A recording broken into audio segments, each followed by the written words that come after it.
आज की क्लास में स्वागत है आप सभी का। जैसा कि आप देख रहे हैं कि जो नया टॉपिक है वो साइक्रोमेट्री लिखा हुआ है। यहाँ पर मतलब समझा रहे हैं अभी साइक्रोमेट्रिक का होता क्या है आपको। देखो, साइक्रोमेट्रिक का मतलब ये होता है कि हम एयर में जो मॉइस्चर प्रेजेंट रहता है, क्योंकि ड्राई एयर जो होता है वो बहुत ही रेयर, कह सकते हैं ना के बराबर ड्राई एयर कभी नहीं पाई जाती। हमेशा उसमें कुछ ना कुछ मॉइस्चर कंटेंट ज़रूर होता है। मॉइस्चर कंटेंट का मतलब हो गया कि जो वाटर ड्रॉपलेट्स होती हैं वो एयर के साथ, ड्राई एयर के साथ हमेशा मिक्स्ड रहती हैं। तो अलग अलग कंडीशन में उस मॉइस्ट एयर की क्या क्या प्रॉपर्टीज़ होती हैं और उस मॉइस्ट एयर को हम एयर कंडीशनिंग के लिए ऑप्टिमम तरीके से कैसे यूज़ कर सकते हैं, यहाँ पर सबसे पहले उसके बारे में पढ़ना है।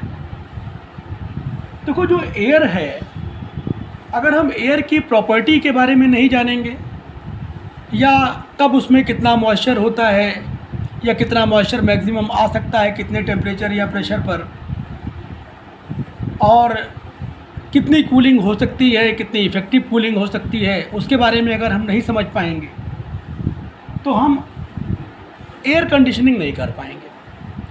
देखो, एयर कंडीशनिंग करने का मतलब ही यही होता है कि हम एयर को अपने हिसाब से उसका टेम्परेचर और मॉइस्चर दोनों को हम कंट्रोल कर रहे हैं।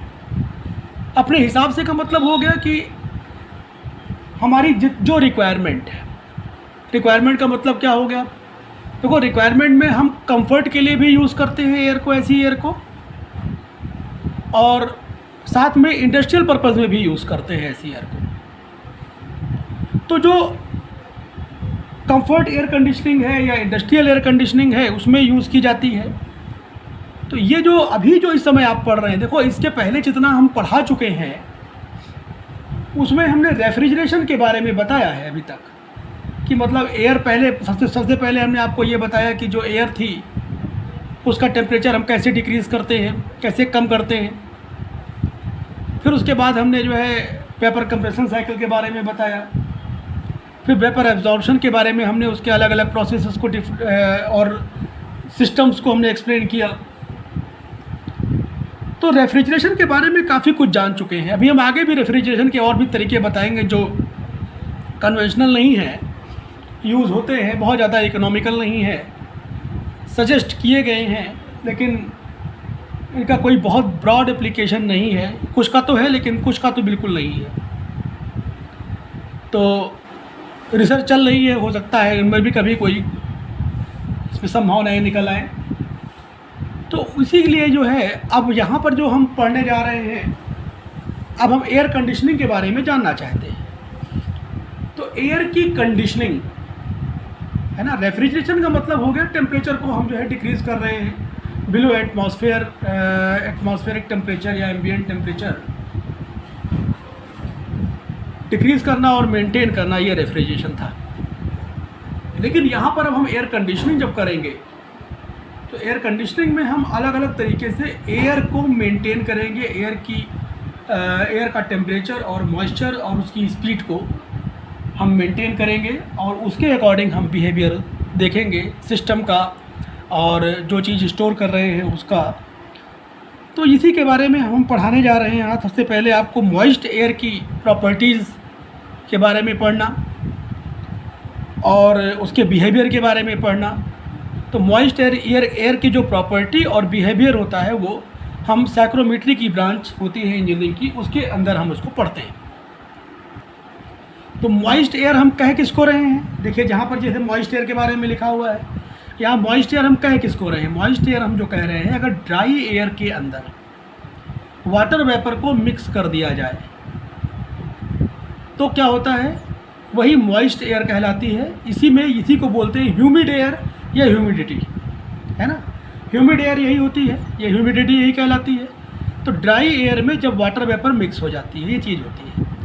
अच्छा, देखो ड्राई एयर के बारे में हम जो बता रहे थे, ड्राई एयर एज सच अगर कहीं देखा जाए तो शायद ही रेयर होती है, कभी भी कहीं पाई नहीं जाती, मुश्किल है, ना के बराबर समझिए। ड्राई एयर कभी नहीं मिलेगी, उसमें कुछ ना कुछ मॉइस्चर का कंटेंट तो होना ही होना है। मॉइस्चर कंटेंट मतलब वाटर ड्रॉपलेट तो उसके अंदर कुछ ना कुछ तो मिली हुई होगी। तो कहीं पर भी कितना भी सूखा मौसम हो, प्योर कह दें कि प्योर ड्राई एयर है, ऐसा पॉसिबल नहीं है। वैसे अगर ड्राई एयर हो जिसमें अगर वाटर ड्रॉपलेट्स ना हो, तो हम वाटर ड्राई एयर को कैसे कैसे मानेंगे कि ड्राई एयर की किन की चीज़ों को मिला करके ड्राई एयर बनती है।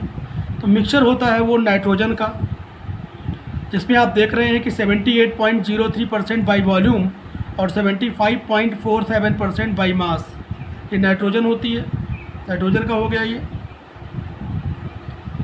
ऑक्सीजन, साथ में ऑक्सीजन भी मिली होती है उसी में। ऑक्सीजन इसमें क्या होता है, ये 20.99% बाई वॉल्यूम और 23.19% बाई मास। आर्गन, आर्गन जानते हैं इनर्ट गैस होती है, ये भी रहती है एटमॉस्फेयर में, 0.94% बाई वॉल्यूम और 1.29% बाई मास। कार्बन डाइऑक्साइड होती ही है। बहुत सारी बातें आप कार्बन डाइऑक्साइड के बारे में सुनते जा रहे हैं कि कार्बन डाइऑक्साइड क्या होती है, एटमॉस्फेयर में बढ़ रही है, इसका जो है ये इसकी मात्रा बढ़ती जा रही है, लोग पेड़ नहीं लगा रहे हैं, पेड़ काट रहे हैं, तो कार्बन डाइऑक्साइड बढ़ने से ग्रीन हाउस इफेक्ट के बारे में स्टडी होती है उसकी, कि टेम्परेचर इन्वायरमेंट का बढ़ रहा है, ये सारी बातें। इसमें कार्बन डाइऑक्साइड जो होती है आप ज़रा देखिए बहुत ही थोड़ी मात्रा में होती है, 0.03% by volume and 0.05% by mass. और हाइड्रोजन जो होती है वो 0.01% बाई वॉल्यूम। अगर इन सब को मिला दिया जाए तो ये ड्राई एयर कहलाएगा, सबको मिला देने पर ये ड्राई एयर कहलाएगा, है ना। अब मॉलिकुलर मास के बारे में बात करें अगर हम ड्राई एयर के लिए, तो इन सब का कंबाइंड जो हम जो मिक्सचर वाइज अगर निकाल के चले, जिसको हम ड्राई एयर बोल रहे हैं इन सब का, तो वो मान के चला जाता है कि 28.966 आता है। 29 अगर हम राउंड ऑफ करते हैं तो उसको 29 मान के चलते हैं जब भी कभी कैलकुलेशन लेते हैं।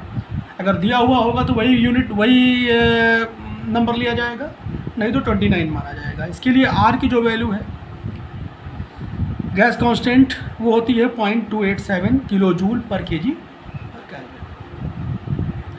जनरली हम जो होता है ये ड्राई एयर और वेपर, ये होती है, ये एक परफेक्ट गैस की तरीके से हम इसको मानते हैं। अगर एयर कहा जाए, ये परफेक्ट गैस होती है, मतलब अगर हम चाहे ड्राई एयर के बारे में अलग से बात करें या वेपर या मॉइस्ट एयर के बारे में बात करें, तो ये लो प्रेशर हाई टेम्परेचर पर देखा जाए तो आइडियल गैस की तरीके से बिहेव करती है, परफेक्ट गैस की तरीके से इनको हम एज्यूम कर सकते हैं। इसलिए ये बता रहे हैं क्योंकि इसमें आगे चल करके परफेक्ट गैस इक्वेशन जो होगी वो, या गैस इक्वेशन जो होगी वो यूज़ कर सकते हैं, PV = nRT। तो और डेंसिटी जो होती है इसकी आप देख रहे हैं, density 1.293 kg per metre cube at 1 atmospheric pressure. आप देख रहे हैं 1.0135 बार, ये जो होता है वो 1 एटमॉस्फेरिक प्रेशर होता है और 0 डिग्री सेल्सियस। तो कुल मिलाकर के ये एयर के बारे में, ड्राई एयर के बारे में हमने आपसे बात किया कि ड्राई एयर हम किसको मान के चलते हैं। ड्राई एयर मिलना संभव नहीं है, हमेशा मॉइस्चर के फॉर्म में मिलती है। कहीं पर भी अगर एयर लिखा हुआ मिले तो एयर का मतलब समझ जाना चाहिए कि वहाँ पर जो है वो मॉइस्चर कंटेंट भी मिला हुआ है, अगर एयर के बारे में कहीं पर भी कोई बात की जा रही है ना। अगर मॉइस्ट एयर कह रहा है तो मॉइस्ट एयर का मतलब ही यही हो गया, और एयर कह रहा है तब भी उसका मतलब यही होगा कि ड्राई एयर में वाटर वेपर मिक्स है। अच्छा, ये तो ये बात आ गई। तो मॉइस्ट एयर में थोड़ा सा मॉइस्ट एयर के बारे में हम बताते हैं आपको। मॉइस्ट एयर का मतलब होता है ड्राई एयर, उसके अंदर वाटर वेपर मिली हुई प्लस मॉइस्ट वाटर वेपर। अच्छा, वाटर वेपर कितनी मिली हुई है ड्राई एयर में, ये डिपेंड करता है उस वहाँ के जो सैचुरेशन प्रेशर और टेम्परेचर है उसके ऊपर डिपेंड करता है। मतलब ये जो है ड्राई एयर के अंदर एटमॉस्फेयर में कितनी वाटर वेपर मिली हुई है, ये प्रेशर और टेम्परेचर, मतलब सैचुरेशन प्रेशर और टेम्परेचर पर डिपेंड करता है। अब सैचुरेटेड एयर क्या होती है, आपने पढ़ा होगा सैचुरेटेड सॉल्यूशन के बारे में। क्या होता था सैचुरेटेड सॉल्यूशन? होता ये था कि अगर हम, जैसे मान लीजिए हमको सैचुरेटेड सॉल्यूशन बनाना है चीनी का पानी के साथ, तो पानी में चीनी को घोलिए, घुलती जाएगी, उस टेम्परेचर प्रेशर पर घुलती जाएगी, घुलती जाएगी, घुलती जाएगी। एक समय ऐसा आएगा कि फिर चीनी घुलना बंद हो जाएगी। तो क्या कहते हैं, उस सॉल्यूशन को बोलेंगे सैचुरेटेड सॉल्यूशन, है ना, सैचुरेटेड सॉल्यूशन। तो अब इसमें आप देख रहे हैं इसमें हो क्या रहा, ठीक उसी तरीके से है। इसमें देखो क्या हो रहा है कि जो ड्राई एयर है उसमें जो वाटर वेपर के मॉलिक्यूल्स हैं वो क्या हो रहे हैं, घुल रहे हैं, मिक्स हो रहे हैं। तो कह रहा है कि जब मैक्सिमम अमाउंट वाटर वेपर का प्रेजेंट हो जाए ड्राई एयर के अंदर उस पर्टिकुलर टेम्परेचर और प्रेशर पर, तो वो क्या कहलाएगा, वो सैचुरेटेड एयर उसको कहेंगे हम, ठीक है ना। कहने का मतलब क्या हो गया, ये mixture of dry air water vapour. लेकिन अब क्या हुआ, जब when the air has diffused maximum amount of water vapour into it, तब जब एयर जो है, और तो इस तरीके से क्या कहलाएगा, ये सैचुरेटेड एयर कहलाएगी। क्या कहलाएगी, ये सैचुरेटेड एयर। तो कहने अब सैचुरेटेड एयर में एक बात और भी होती है, जब इसको ठंडा करने लग जाते हैं, है ना, जैसे ठंडा करने लगेंगे तो जो इसकी वाटर वेपर होती है सैचुरेटेड कंडीशन में ही होगा, ये ऐसा सैचुरेटेड कंडीशन में ही होगा कि जैसे ही जब ठंडा करने लग जाएंगे, जैसे ही हल्का सा एक भी डिग्री सेल्सियस टेम्परेचर डाउन किया आपने, तुरंत जो वाटर वेपर होती है वो कंडेंस होना शुरू हो जाती है तुरंत। अब ये आप कैसे महसूस करते हैं, अब जैसे कोहरा देखते हैं सर्दियों में, कोहरा जो होता है वो उसका एग्जाम्पल है वो मॉइस्ट कंडेंसेशन जो होता है। अगर मान लीजिए आप देखिए जो अगर गर्मियों के दिनों में आप एकदम से ठंडा पानी गिलास के अंदर डालिए तो जो वाटर ड्रॉपलेट्स होती हैं गिलास के बाहर देखिए कंडेंस हो जाती है ना। तो बाहर की जो एयर होती है अगर वो सैचुरेटेड कंडीशन में होती है तो क्या होती है, जैसे ही वो जो कांटेक्ट में आती है मेटल के जो उससे कम टेम्परेचर पे होता है, तुरंत वहाँ पर जो है वो कंडेंस होना शुरू हो जाती है। तो ये चीज़ें होती हैं, आप देख रहे हैं, ये तो आप जनरल लाइफ में भी देख सकते हैं, इसको महसूस कर सकते हैं। डिग्री ऑफ सैचुरेशन, अब देखिए डिग्री ऑफ सैचुरेशन क्या होता है। डिग्री ऑफ सैचुरेशन का मतलब होता है कि अब जैसे जब पढ़िए तो देखिए तो पता चल जाएगा, the ratio of actual mass of water vapour in a unit mass of dry air. The unit dry air का यूनिट मास ले लीजिए, उसमें कितना मास वाटर वेपर का मिला हुआ, सैचुरेटेड नहीं है अभी। फिर कह रहा है अगली बात सैचुरेटेड से होगी, to the mass of water vapour in the same mass, वही सेम मास मतलब यूनिट मास में कितना मास है जब सैचुरेटेड कंडीशन में, and same pressure of dry air when it is saturated the same pressure. कहने का मतलब क्या हुआ कि अब जब वो सैचुरेटेड कंडीशन में, सैचुरेटेड एयर और अनसैचुरेटेड एयर हम ऐसे भी कह सकते हैं, तो ये जो अनसैचुरेटेड एयर और सैचुरेटेड एयर का जो रेशियो होता है वो डिग्री ऑफ सैचुरेशन कहलाता है। तो अनसैचुरेटेड एयर का मतलब यूनिट मास में जितनी वाटर वेपर प्रेजेंट है उस पर्टिकुलर प्रेशर पर, टेम्परेचर पर, और सैचुरेटेड के केस में जैसे मान लीजिए कि और यूनिट ड्राई एयर में कितनी वाटर वेपर प्रेजेंट है जब सैचुरेटेड कंडीशन में है सेम प्रेशर पर। इन दोनों का रेशियो ले लिया तो हमारे पास डिग्री ऑफ सैचुरेशन आ गया। डिग्री ऑफ किस कंटेंट तक वाटर वेपर इसमें अभी मिली है, मतलब इससे ये पता लग सकता है कि अभी कितनी और वाटर वेपर इसके अंदर घुलने की संभावना है या मिक्स होने की संभावना है, ये चीज़ बताई जा सकती है इससे। तो डिग्री ऑफ सैचुरेशन यहाँ पर इससे पता चल जाएगा। तो आगे बढ़ते हैं इसमें। अब आ रहा है ह्यूमिडिटी। ह्यूमिडिटी को हम बोलेंगे स्पेसिफिक ह्यूमिडिटी या ह्यूमिडिटी रेशियो भी कहते हैं इसमें। ह्यूमिडिटी को हम स्पेसिफिक ह्यूमिडिटी भी कहते हैं या ह्यूमिडिटी रेशियो भी कहते हैं। तो कहने का मतलब क्या हुआ, मास of water vapour present in 1 kg of dry air. अब ड्राई एयर का अगर 1 kg ड्राई एयर ले लो, उसमें वाटर वेपर कितनी प्रेजेंट, मतलब ये अलग अलग तरीके से एक टर्मिनोलॉजी है कि कितनी वाटर वेपर प्रेजेंट, क्योंकि हम यही चीज़ तो निकालने जा रहे हैं, इसी के बारे में हम पढ़ने जा रहे हैं। तो यहाँ पर ये चीज़ बता रहा है कि इसी को हम स्पेसिफिक ह्यूमिडिटी बोल रहे हैं। अगर ये स्पेसिफिक ह्यूमिडिटी बोला जाए तो ह्यूमिडिटी आप समझिए, ह्यूमिडिटी रेशियो बोला जाए तो भी आप इसी को ये समझिए। कहने का मतलब कितना मास वाटर वेपर का प्रेजेंट है 1 kg ऑफ ड्राई एयर में, ये चीज़ स्पेसिफिक ह्यूमिडिटी रेशियो या ह्यूमिडिटी कहलाएगी। ह्यूमिडिटी जितनी है ना, तो यूनिट जो होगी कितना मास, तो ग्राम में ही होगा पर kg of dry air, 1 kg के लिए है। कभी कभी ज़्यादा अगर मान लीजिए है, ज़्यादा मात्रा में अगर हो गया तो kg पर kg ऑफ ऐसा भी ले सकते हैं ग्राम, वैसे ग्राम पर केजी ऑफ ड्राई एयर ज़्यादा सही लगता है, लेकिन केजी पर KG air of dry air में भी ले सकते हैं इसको। एब्सोल्यूट ह्यूमिडिटी, एब्सोल्यूट ह्यूमिडिटी का मतलब क्या हो गया कि मास ऑफ वाटर वेपर। अब देखो मास ऑफ वाटर वेपर इसमें भी था, यहाँ 1 kg ऑफ ड्राई एयर में था और यहाँ पर 1 metre cube of dry air में। कितना मास वाटर वेपर का प्रेजेंट है? 1 metre cube of dry air में। ये चीज़ क्या कहलाएगी? एब्सोल्यूट ह्यूमिडिटी कहलाएगी। मतलब क्या होगा, इसकी यूनिट हो जाएगी gram per cubic metre of dry air. इसी को ग्रेन पर क्यूबिक मीटर भी बोलते हैं। Gram per cubic metre of dry air और ग्रेन पर क्यूबिक मीटर भी कहा जाता है।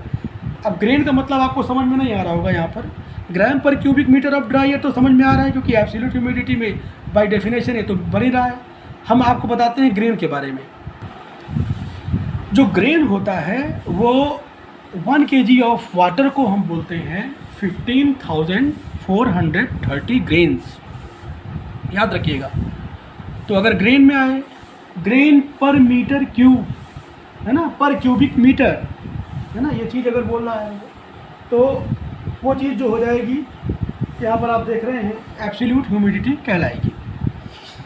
तो 1 kg ऑफ वाटर बराबर हो गया 15,430 ग्रेन्स। रिलेटिव ह्यूमिडिटी, अब नया टर्म एक और आया, रिलेटिव टर्म है। रिलेटिव का मतलब समझ में आ गया होगा, पीछे भी मैंने रिलेटिव के बारे में बताया। The ratio of actual mass of water vapour, water vapour का मास बोल रहा है इन ए गिवन वॉल्यूम ऑफ मॉइस्चर। अब यहाँ मास नहीं है, देखो यहाँ पर वॉल्यूम है moisture, given volume of moisture to moisture या ड्राई एयर। मॉइस्चर लेंगे है ना, मॉइस्चर कह रहा है। मॉइस्चर क्यों लेंगे? क्योंकि यहाँ पर हम मॉइस्चर के लिए बात कर रहे हैं। To the mass of water vapour in the same volume of saturated air. Saturated तो मॉइस्चर के कंडीशन में ही सैचुरेटेड होगी at the same pressure and temperature. तो ये रिलेटिव ह्यूमिडिटी कहलाएगी। ये इंपॉर्टेंट टर्म है, सबसे इंपॉर्टेंट टर्म यही है, काफ़ी जगह यूज़ होगा, बहुत सारे न्यूमेरिकल्स इससे सॉल्व होते हैं और बहुत सारी प्रॉपर्टी, कई जगह एयर की जो प्रॉपर्टी होती है वो रिलेटिव ह्यूमिडिटी के टर्म में ही दी हुई होती है। तो एक्चुअल मास कितना वाटर वेपर का है इन ए गिवन वॉल्यूम ऑफ मॉइस्चर में, मॉइस्चर। तो अब यहाँ पर मॉइस्ट एयर टोटल ली गई है वॉल्यूम उसका, है ना, और same volume of saturated air में कितना मास है वाटर वेपर का, उनका रेशियो है ये रिलेटिव ह्यूमिडिटी कहलाएगी। Relative humidity. Dry bulb temperature, ordinary thermometer से जो टेम्परेचर आप नापते हैं ना, जहाँ पर मॉइस्चर कंटेंट हम नहीं लेकर के चलते हैं। मॉइस्चर कंटेंट मतलब एयर का जो मॉइस्ट इफेक्ट है वो वहाँ पर नहीं इंक्लूड होता, वो केवल ड्राई एयर का टेम्परेचर ही नापता है। जो जनरल थर्मोमीटर अगर आप रखते हैं घरों में, जो थर्मोमीटर होते हैं वहाँ का टेम्परेचर, रूम का टेम्परेचर देखने के लिए या बाहर का जो टेम्परेचर देखने के लिए, तो वो क्या होता है, वो ड्राई बल्ब टेम्परेचर कहलाता है। जो नीचे का जो बल्ब होता है उसका, थर्मोमीटर का, वो ड्राई होता है उस केस में। तो ड्राई एयर, जो ड्राई एयर आएगी उसके कांटेक्ट में उसका टेम्परेचर नाप देगा, तो उसको हम TDB से भी डिनोट करते हैं। Dry bulb temperature, the temperature of air recorded by the thermometer not affected by moisture.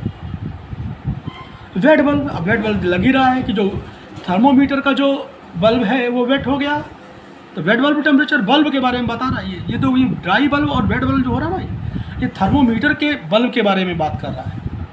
Dry bulb और वेट बल्ब, थर्मोमीटर का बल्ब। अब थर्मोमीटर का जो बल्ब होता है, जैसे थर्मोमीटर का बल्ब है तो हम यहीं पर बना करके आपको दिखा देते हैं। देखिए थर्मोमीटर जैसे मान लीजिए है, ये है ना, ये थर्मोमीटर था, ये थर्मोमीटर था, तो ये थर्मोमीटर था, ये तो ये बल्ब ड्राई बल्ब था, ये या कुछ नहीं था, हमने टेम्परेचर रिकॉर्ड किया, जो भी आया अपना एयर वो आ गया यहाँ पर। इस वाले केस में क्या है, इस वाले केस में जैसे मान लीजिए कि ये जो बल्ब है, ये बल्ब है, ये क्योंकि टेम्परेचर सेंस तो यहीं से होता है, ये पारा ऊपर चढ़ता है इस पर, तो ये क्या होता है, इसके ऊपर हमने क्या किया, कपड़ा लपेट दिया, वेट क्लॉथ, भीगा कपड़ा इस पर लपेट दो, और अब इसको जो है तेज़ी से हिलाओ, तो उस केस में जो टेम्परेचर ये रिकॉर्ड करेगा, है ना, वेट क्लॉथ से लपेटा हुआ बल्ब जो हो गया, इसीलिए बोला गया वेट बल्ब, ये बोला गया वेट बल्ब। ये यहाँ पर जो बोला गया वो ड्राई बल्ब। ये अब इसको तेजी से घुमा दीजिए आप, देखिए यहाँ पर जो होगा ये वेट बल्ब टेम्परेचर आपका मेजर कर देगा। तो वेट बल्ब टेम्परेचर क्या हो गया, TWB wet bulb temperature recorded by the thermometer when its bulb is surrounded by wet cloth exposed to air. ये आया वेट बल्ब टेम्परेचर। समझ में आ गई होगी बात आपको वेट बल्ब टेम्परेचर के बारे में भी। तो ड्राई बल्ब टेम्परेचर TDB और वेट बल्ब टेम्परेचर TWB कई जगह यूज़ होगा, खूब अच्छी तरीके से ध्यान में रखना है इसको। मोस्ट इंपॉर्टेंट टर्म्स है ड्राई बल्ब टेम्परेचर और वेट बल्ब टेम्परेचर। अगला पॉइंट आ रहा है यहाँ पर, अगली जो बात हम बताने जा रहे हैं इसमें वो वेट बल्ब डिप्रेशन के बारे में। तो ये क्या होता है बेसिकली, जो वेट बल्ब डिप्रेशन है वो क्या होता है, जो वेट बल्ब डिप्रेशन है ये it is the difference between the dry bulb temperature and wait bulb temperature at any point, किसी भी पॉइंट पर। तो ये जो जनरली ये इंडिकेट जो करता है वो relative humidity of air indicate करता है। तो वही चीज़ यहाँ पर बताई जा रही है, कह रहा है कि डिफरेंस ये जो है किसका है, ये ड्राई बल्ब टेम्परेचर और वेट बल्ब टेम्परेचर, इन दोनों का ये डिफरेंस है। आप देख रहे हैं यहाँ पर ये डिफरेंस यहाँ नज़र आ रहा है। ये जनरली क्या इंडिकेट करता है, indicates relative humidity of air, air की रिलेटिव ह्यूमिडिटी को ये इंडिकेट करता है। वेट बल्ब डिप्रेशन है ना, तो ये वेट बल्ब डिप्रेशन आ गया आपका। देखो जाहिर सी बात है कि आप देखो जब कपड़ा लपेटोगे बल्ब में तो उस केस में टेम्परेचर तो कम हो ही जाएगा।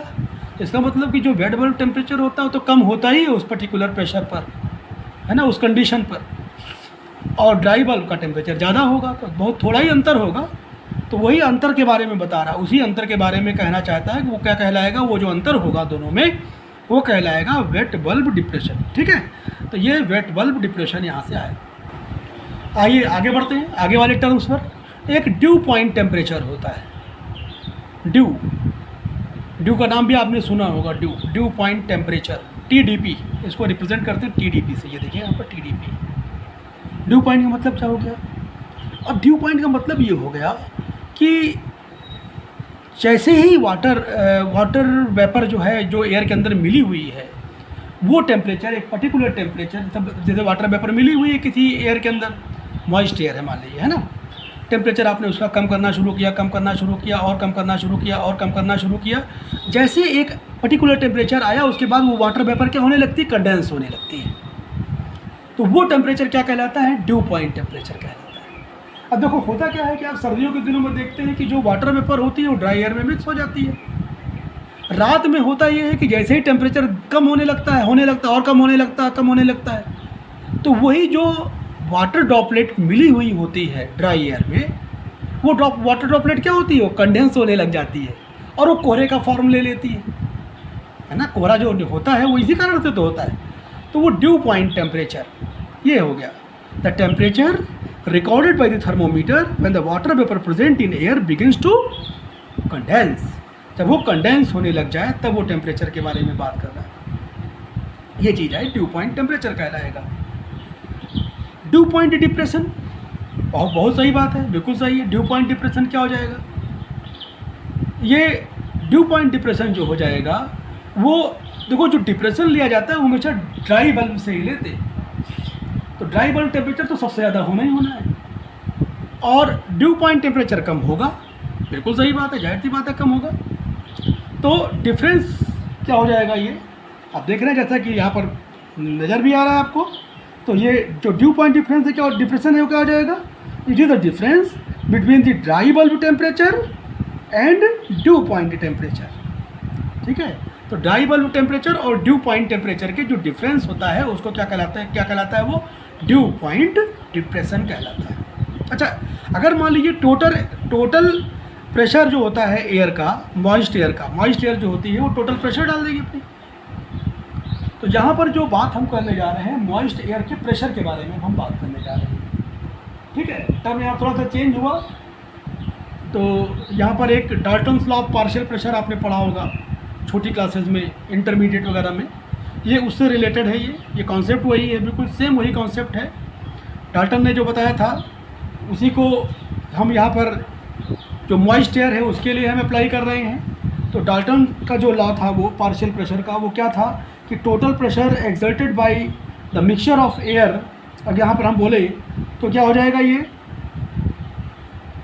और मिक्सचर ऑफ एयर का मतलब हो गया air, dry air plus water vapour, mixture of air, ठीक है, और water vapour is equal to the sum of the pressure which each constituent exert if it is occupied the same space by itself, है ना। अगर उन सबको अलग अलग रख दिया जाए और उनका सबका प्रेशर लिया जाए, उन सारे प्रेशर उसको जोड़ दीजिए इंडिविजुअल करके, अगर सबको सेम जगह पे रख करके, तो क्या होता है, जो टोटल प्रेशर आता है वो जो प्रेशर आएगा वही टोटल प्रेशर हो जाएगा एयर का। वही चीज़ यहाँ बताया, कह रहा है कि उसी को बोलते हैं बैरोमीट्रिक प्रेशर।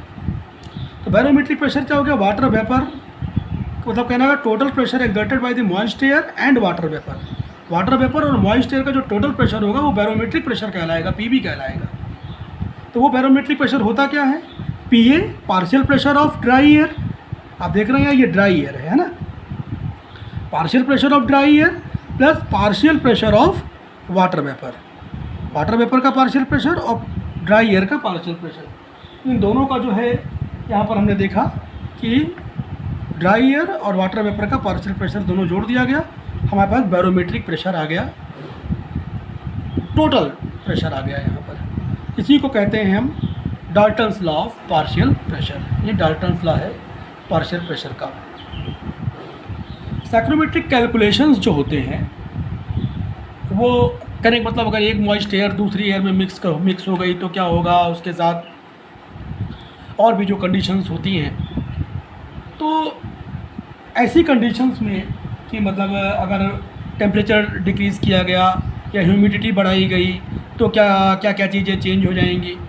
ये कैलकुलेशन, वैसे तो हम यहाँ पर फॉर्मूले आपको बता रहे हैं, लेकिन ये जो कैलकुलेशन होता है वो सबसे इजी जो होता है वो साइक्रोमेट्रिक चार्ट से हो जाता है। साइक्रोमेट्रिक चार्ट हम आने वाले 1-2 लेक्चर में हम आपको भी अगले लेक्चर में हम एक्सप्लेन करेंगे। लेकिन साइक्रोमेट्रिक रिलेशंस भी आपको पता होने चाहिए, क्योंकि कभी कभी डायरेक्ट इन पर भी न्यूमेरिकल आ जाता है, ऑब्जेक्टिव क्वेश्चंस आ जाते हैं कंपटीशन में, गेट के एग्ज़ाम में ज़रूर आ जाता है इस पर, या कम्पिटिटिव एग्ज़ाम्स जो होते हैं ईएस वाले या एनटीपीसी वाले, उसमें ज़रूर पूछता है। तो इस तरीके के इसको भी तैयार आपको रखना पड़ेगा।